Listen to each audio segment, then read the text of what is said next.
Guru jangan rok saja. Hari ini udah lama nih. Udah lama nih. Oke, enggak.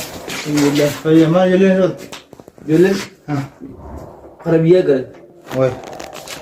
Mana tu jalan kena jalan. Mana apa je? Rakyat berpulang kan? Aku. Kau pak, ini bira kami jalan lah apa mereka nak? Rakyat ni berul ke rakyat ni gosok kamu? Ya cuma hal jizinya tu jalan je tadi. Jika semua mama jira, angin nak cakap dulu mama jira. Ifa charger kamu?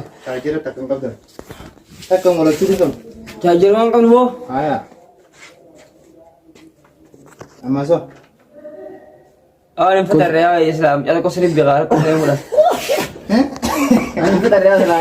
Ada kau sering biar. Ada betul. Ada kau. Benda, kau lihat. Hentang juga. Kulfira ya, tak kulfira aku forma. Amma rakina bira yo jegum sa adi jira jutan mama. Nano kana jegum sa mama jira. Ni kapten ni choto me.